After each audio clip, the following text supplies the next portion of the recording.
Bonjour, chers auditeurs.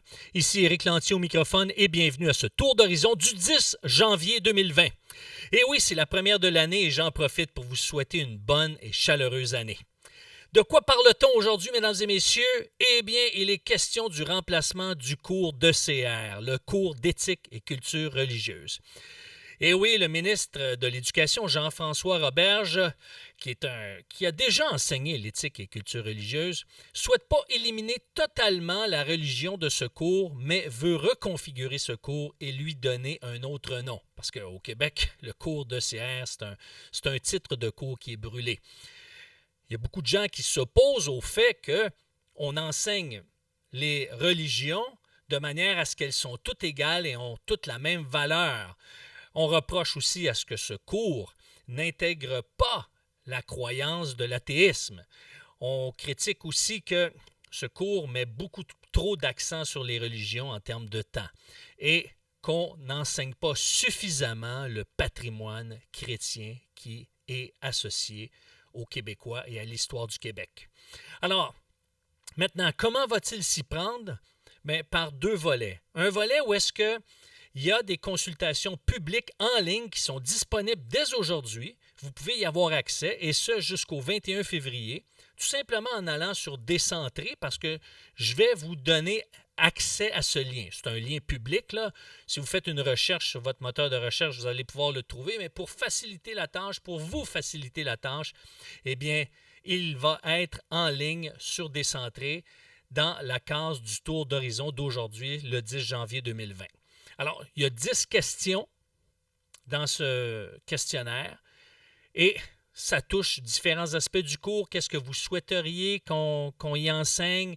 Il y a des choix de réponses et vous avez des cases pour ajouter des commentaires. S'il y a des éléments, par exemple, vous trouvez que non, ce n'est pas approprié pour les jeunes et pourquoi, et vous pouvez l'exprimer. Ça, c'est une première consultation, une consultation populaire du 10 janvier, d'aujourd'hui au 21 février. Et une deuxième, c'est on veut mobiliser les gens du monde de l'éducation à travers 3 forums, un à Trois-Rivières, un à Québec et un à Montréal.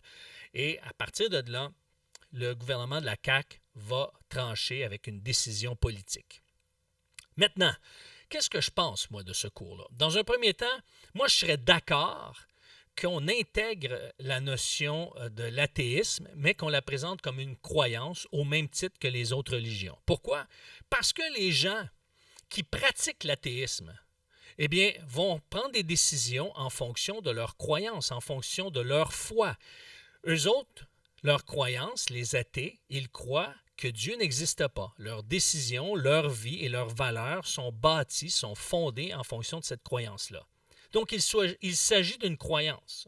Dans un deuxième temps, j'espère qu'on n'en fera pas la promotion ou qu'on ne la mettra pas à une échelle supérieure aux autres religions.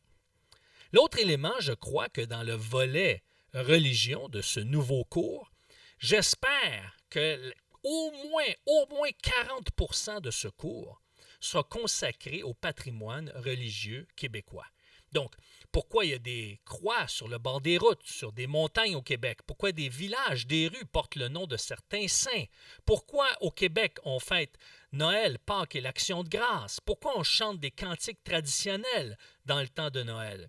Alors, je pense que ça, c'est important. Pourquoi il y a des symboles qui font référence au christianisme un peu partout au Québec? Maintenant, ça devrait être expliqué. Pourquoi et de où ça vient? De quand? Depuis quand on fait ça? De parler de la présence des Huguenots, qui étaient des chrétiens de foi protestante, également des chrétiens qui croyaient à la Bible. On devrait parler de ces éléments-là parce qu'ils font partie de notre patrimoine religieux.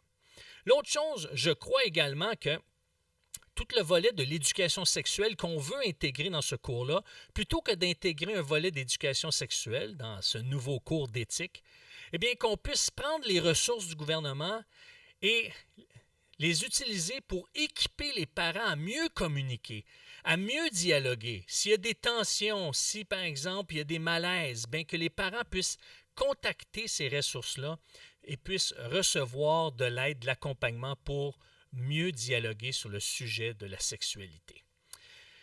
Maintenant, moi je vous invite à remplir ce questionnaire sur le cours d'éthique et culture religieuse, de donner votre avis pour que vous puissiez influencer notre gouvernement.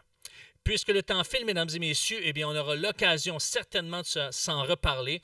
Eh bien, je vous dis merci, au revoir et à la semaine prochaine. Ciao!